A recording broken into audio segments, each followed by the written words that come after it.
उत्तर प्रदेश की राजनीति में अक्सर नारों, रैली और जाति समीकरणों की बात होती है, लेकिन ये नया साल कुछ अलग लेकर आया है। इस बार नए साल पर अखिलेश यादव ने सियासत को थाली तक उतार दिया। सपा अध्यक्ष ने बाटी चोखा भोज का आयोजन किया। ये कोई सामान्य आयोजन नहीं था, बल्कि यह एक सोचा समझा राजनीतिक संदेश था, जिसमें परंपरा, पहचान और सत्ता के विरोध को एक साथ पिरोया गया। ये भोज बीजेपी पर निशाना साधने के लिए भी था। रिपोर्ट के मुताबिक यूपी बीजेपी अध्यक्ष पंकज चौधरी ने ब्राह्मण विधायकों की बैठक और भोज के बाद उन्हें हिदायत दी थी। इसी चेतावनी के एक हफ्ते बाद समाजवादी पार्टी ने सार्वजनिक रूप से पूरे यूपी और बिहार की मशहूर डिश बाटी चोखा सहभोज आयोजित कर दिया, जो सीधे तौर पर बीजेपी की आंतरिक राजनीति और जाति संवेदनशीलता पर कटाक्ष था। उन्होंने यहाँ तक कह दिया कि आपसी झगड़ों में बाटी चोखा को बदनाम नहीं किया जाना चाहिए, सभी को बिना किसी रोक टोक के एक साथ बैठकर खाना चाहिए। क्या ये ब्राह्मण यानी पंडित वोटरों को एकजुट करने की रणनीति तो नहीं?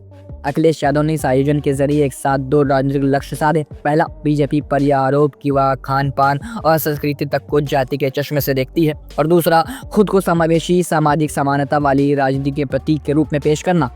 सब साथ बैठकर बिना रोक टोक खाना का संदेश सीधे तौर पर सत्तारूढ़ दल की कथित कास्ट पॉलिटिक्स पर प्रहार था। अखिलेश यादव का कहना है कि लिट्टी चोखा और बाटी चोखा मूल रूप से एक ही है, सिर्फ भोजन पर टिप्पणी नहीं थी। यह उस राजनीति पर व्यंग्य भी था जो क्षेत्रीय शब्दों और सांस्कृतिक प्रतीकों के जरिए पहचान तय करती है। उन्होंने इशारों में कहा कि बीजेपी को डर इस बात का है कि कहीं उसके विधायक खाने के बहाने सरकार के खिलाफ एकजुट न हो जाए।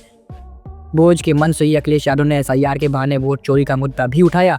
यह दिखाता है कि बाटी चोखा पॉलिटिक्स सिर्फ सांस्कृतिक प्रतीक नहीं, बल्कि 2027 की चुनावी जमीन तैयार करने का जरिया भी है। उन्होंने मुख्यमंत्री के इस बयान को दोहराया, जिसमें 4 करोड़ वोट कटने की बात कही गई थी, और इसे प्रशासनिक बेईमानी से जोड़ दिया।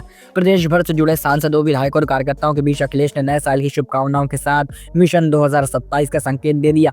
यह आयोजन बताता है कि समाजवादी पार्टी अब सिर्फ सरकार की आलोचना नहीं, बल्कि वैकल्पिक सत्ता मॉडल गढ़ने की कोशिश में है, जहां सांस्कृतिक जुड़ाव एक राजनीतिक हथियार बनता है।